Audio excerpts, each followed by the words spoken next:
Welcome to StaarCast, a show about tarot, divination, and all things mystical. StaarCast is a celebration of StaarCon, the Southeastern Tarot Artist and Readers Conference. I'm Amy Mauser, and here's your host, Christiana Gaudet. Thank you so much, Amy. Welcome, everyone, to StaarCast, and let me extend a really happy, excited welcome to Toni Puhle, my guest today. Hi, Toni. How are you? Hi. Thank you for having me here. I am so excited to talk to you. Well, this is, full disclosure, our very first time actually talking face-to-face, words to words versus texting back and forth. It is so nice to meet you. Of course, I love being part of the World Divination Association, and we will ask you to share a little bit about that in just a few moments. But our first real interactions, I think, were when I boldly reached out to you and invited you to present at StaarCon. Isn't that true? That was the first, I think, PM that we have ever had. Yes. Yes. And I was a little nervous. I mean, it's kind of audacious. Someone you don't really know, just, hey, I admire your work. I'd like you to do this. And you were right on it and you accepted without hesitation. Oh, I can't tell you how excited I am. I'm just a little bit sad that it's going to be virtual, yes. But we absolutely have to then make up for that next time. We will. And, you know, one thing we are promising people as we switch over to virtual for 2021 is it will be the most exciting, robust conference that you can even imagine. And 2022, the dates are already set. So we do expect that I'll be picking you up at the airport. I can't wait. I think we all need that. Yes, we will all need that. And, you know, the great thing, too, though, about setting up the technical infrastructure to do a robust virtual conference is it means that for 2022, we will be able to offer it hybrid. And so that people who amazing. Can't make it will still be able to be there. So in the long run, this allows us to reach a greater audience, which is absolutely. Wonderful. So I want to tell you the story, Toni, of how you got on my radar. Okay. I'm a little bit nervous, but okay. No, it's all good. It's all good. You had presented at Reader Studio. Yes. And my friend, Mary Ellen Collins, who will also be presenting at StaarCon, went to your workshop and she had your book and she had the Kipper Cards. And we like to lunch. I mean, we haven't lunched since COVID, but we like to lunch. She lives pretty near me. So we were in a restaurant together. I can even tell you it was a Thai restaurant. We were eating delicious Thai food. And she's like, I have to show you this. This is the most amazing thing. Now, anyone who knows me knows I'm a hardcore tarot person. If it's not tarot, I'm not that excited about it. So I'm like, okay, we'll do this. And she pulled out your book, we pulled out the cards, and we did the cards using your book as a reference. And it was amazing. I could not believe how accurate and on point it was. And so I became a devoted fan at that moment. That's so nice. Thank you. I didn't expect that, actually.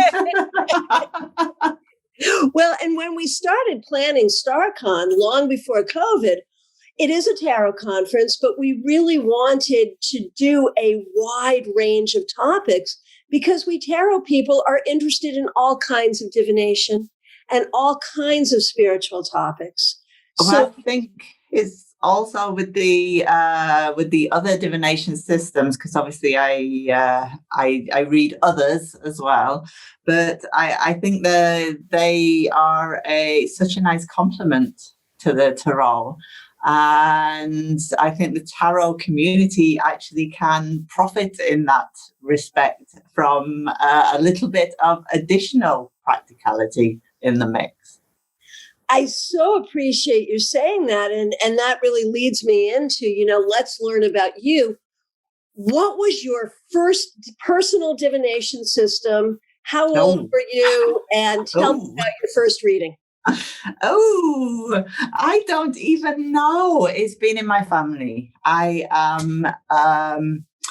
Yes, it's gone through my mum's side of the family, and I can't even tell you the first time that I had a divination tool in my hands. It could have been a pendulum, it could have been a pack of playing cards. Actually, I can't decipher that far back. But I know when I started specifically developing for me, and that was in my 20s. And I remember my mom's always been a pusher in that direction. And I remember her buying me Tarot of a Moon Garden, US Games. And I think that kick-started me then again into major divination. I was always dabbling along the way and seeing what I could divine out of anything that was possible. But then my love of tarot reopened in me in my early 20s. And it went from there, really, from with tarot, Lenormand, and then Kipper kicked in 15 years ago when I moved to Munich. Wow.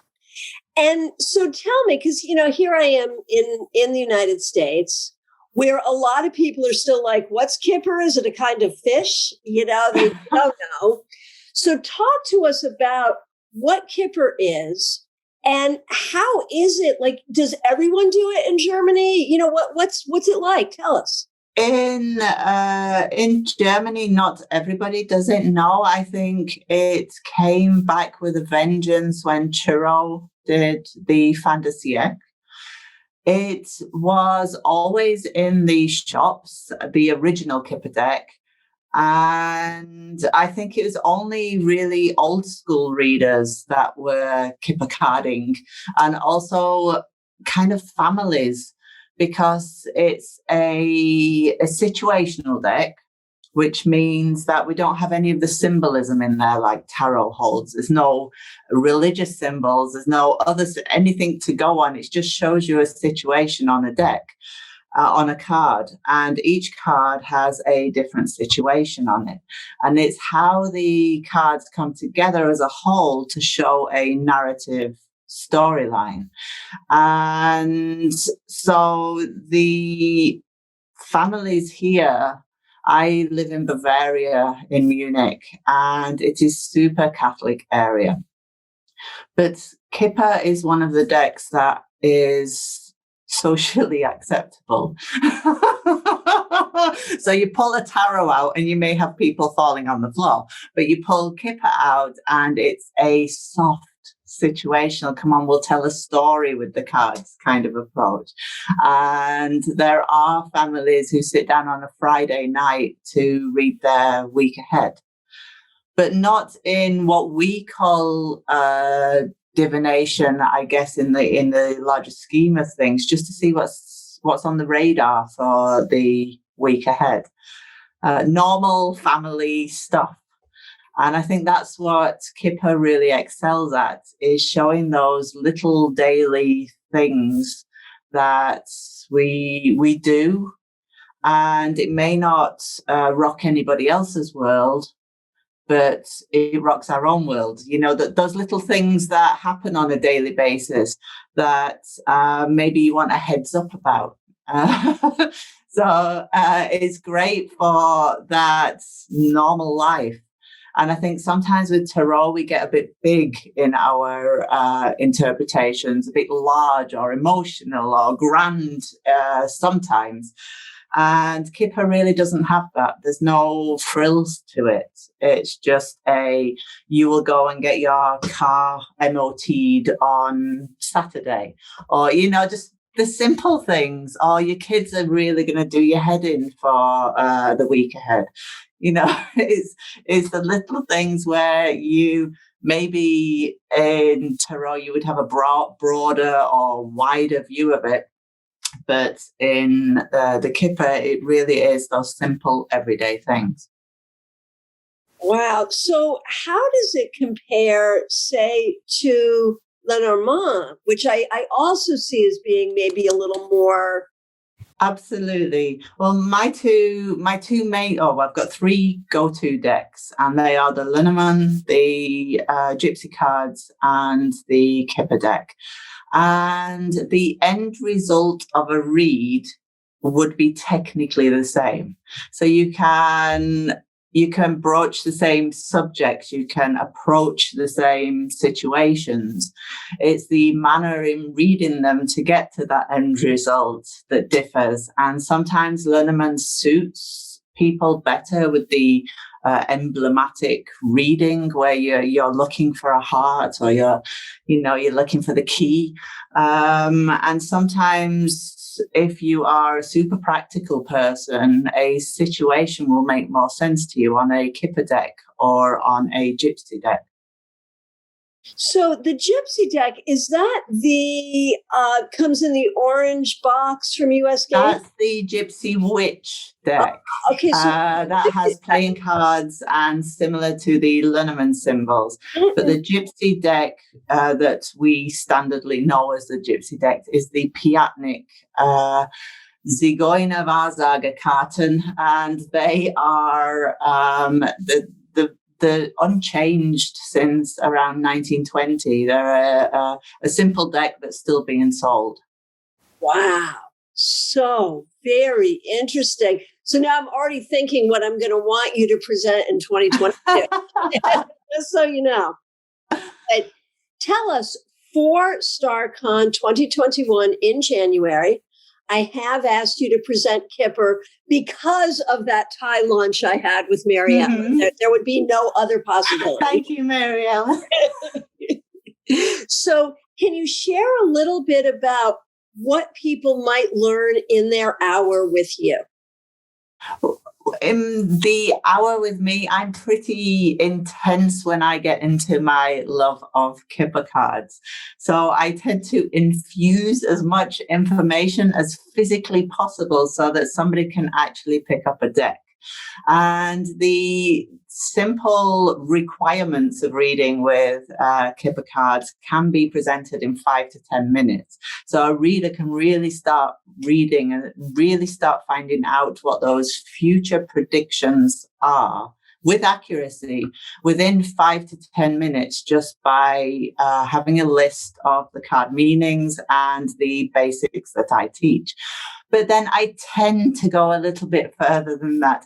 The presentation I did for the Tarot Association of the British Isles a couple of years ago, I went straight into the GT. So straight into a 36 card read.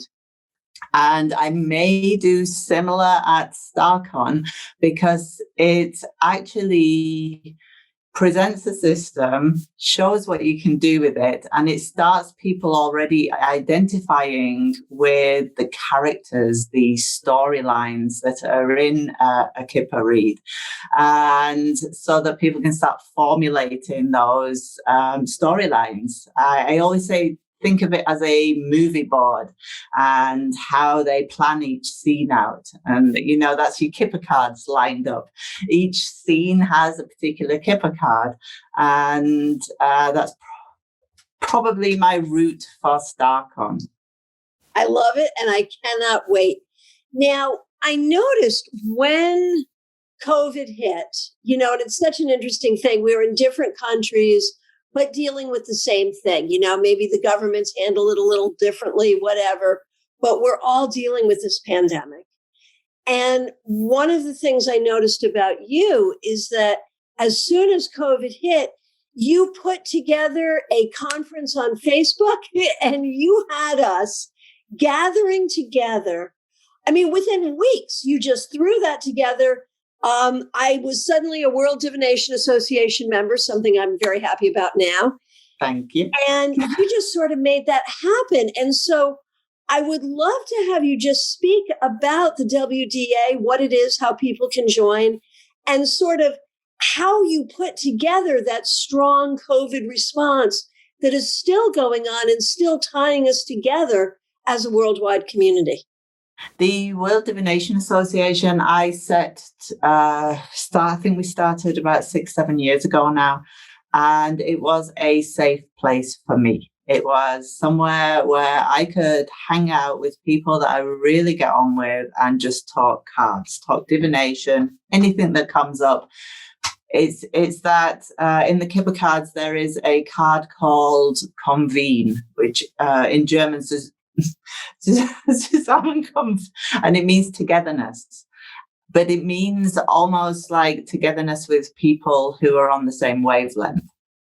And that was my motivation with the WDA, having people of the same wavelength where I can post something and they can post something too. And we're all in the same boat somehow. And then when COVID hit, we went into instant lockdown. So the first weeks in March, we were locked down fully. And we had the most beautiful weather. And I was in the garden, the most beautiful weather ever. And I practice Ho'oponopono. And I believe strongly in the three selves that we have. And that our inspiration comes through the superconscious. And these sparks that we have come when we are at our most calm in the subconscious and conscious. So I was in the garden in a beautiful sunny day, and I was just sat there, and it just came, I need to do a conference. And I thought, okay.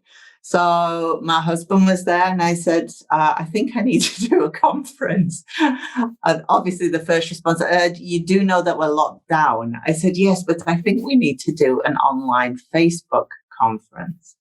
And I then gave myself 3 weeks in which the craziest idea I'd ever had. But it was supposed to start as just a few speakers. And by the end of the 3-week run-up, we had over 48 speakers worldwide. So my little seed of an idea kind of morphed into this huge monster of a thing. And it was more born on my need for community. So, I miss everybody. I miss my fellow diviners. We might not see each other very often. I wouldn't have got to Reader's Studio this year, but I still very much miss everybody. And I think it was more that for me that was motivating me forward to get everybody together. You've said something a couple of times here that I just think is so interesting, that the things you have done that really have built community and have served community seem to have come from this very organic place in your heart. Absolutely. Where you want it for you. And so we all want it. Well, yeah, the World Divination Association is my therapy. So and everybody comes along for the fun of it.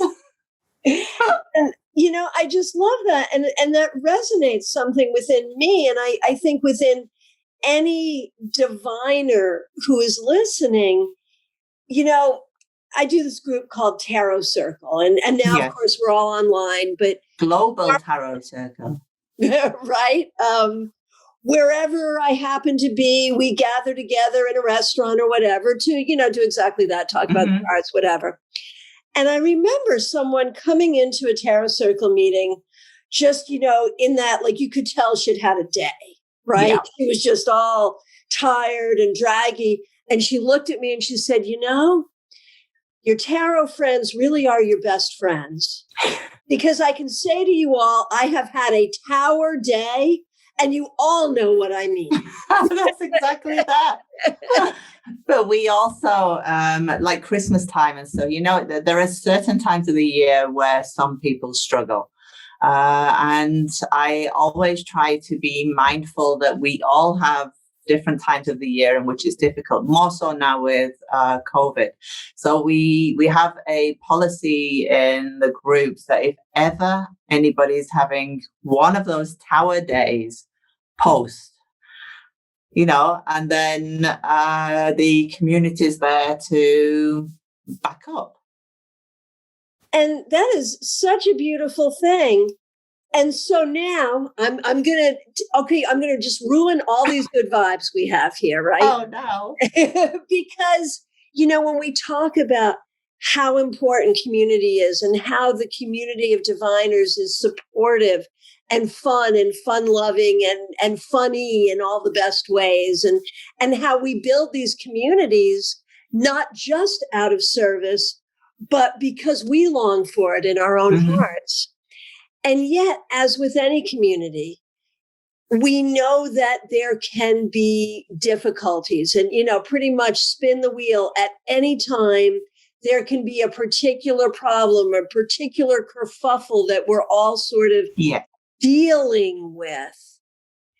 How do you work to keep that vibe away from precious community? A horrendous year of attacks and all kinds of negativity thrown my way. You were at the conference before last, but we did have someone contacting all speakers to try and get them to stop speaking. So I have taken a lot in 2020. And the only thing that I try to do is, personally, I practice Ho'oponopono, which is my version, not what people have probably learned online. But I try to come from a place where I don't need to respond.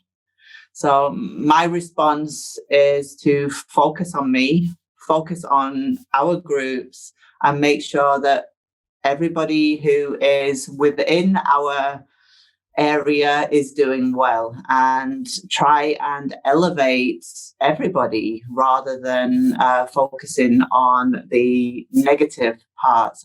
It is difficult, and a lot of us have taken a hit this year. And but we just focus on the, like I say, you focus on the job in hand, and that's us and our well-being, and just keep going. Beautiful. And what else can you do? That is the right thing. Mm-hmm. So tell us, if someone wants to book a reading with you, if someone wants to buy your books, well, before we even get there, tell us what you have published. What have you done for us here? I have the Card Geek's Guide to Kipper. I have a Kipper Deck. I have a Lenormand deck. I have a Gypsy Deck. All of them have been taken offline, apart from the book, because of COVID and printers. But we will get back there. But I also have, which I'm super excited about, I have a book coming out with Schiffer, the Rainbow Kipper with Stephen Bright, and he's done the illustrations therefore, and I have written the book to it, and it's color coded, so it's easy to pick out situations. So I can't tell you how excited I am about that. That's April. That's coming out in April. So exciting. And, Stephen Bright has done the covers for 2 of my books, and the book that is forthcoming, he's also doing the covers for that. He is such a lovely man, so good to work with. And so I'm glad you've had that experience of working with him as well. And I cannot wait for that deck. That is wonderful. It's very exciting. Now, tell us, people want to join the WDA, people want a reading with you, people want your book, people want your cards once they're available again. How do they do that? You can find me anywhere online at the Card Geek, but I am also World Divination Association.com. You can navigate from that link to anything that I do all over social media. Yeah, at the Card Geek is the easiest possible way. You are the Card Geek. That's wonderful. So, since you are the Card Geek, I think you will enjoy participating in what's become a tradition here at StaarCast to end we're going to focus on, see, you know what's coming. You're getting your cards. We're going to focus on StaarCon 2021. And we are each going to pull a card to offer some wisdom, some prediction, something as we look forward to our gathering in January 2021. What do the cards have to say about it? We're each going to pull a card, and then I'll let you decide whether you want to go first or second in the reading. Well, I've done mine already, so I'm all excited. Do it. And with Kipper Cards, we have, I pulled 3 because it's more of a language with the Kipper Cards. We have all of us coming together in the most exciting journey. And we're not only having an exciting journey, but we are also gathering experience along the way. So it's going to be a whole heap of fun, but also knowledge gathering. Perfect. And that's exactly what we want it to be. I pulled from tarot, I pulled the 6 of Wands, which is the card of victory and winning. And, when we think about all the things we're going to win, I mean, right now, it's this big battle with pandemic. Yes. And the winning is just being able to show up in the way we can, but then to have a really victorious experience where we do find a way to connect with each other and enjoy each other's company, where we do learn, where we do grow, and where we do build the community that is so precious to all of us. I can't wait. Me too. Toni Puhle, I thank you so much for being here, being with us, for being we want StaarCon to be an annual event for years and years and years, and we will all remember the first one. And I am so glad that you're in on the ground floor, part of our StaarCon family. I am honored and proud. Thank you so much. Thank you. We will look forward to seeing you there. Thanks for joining us for StaarCast.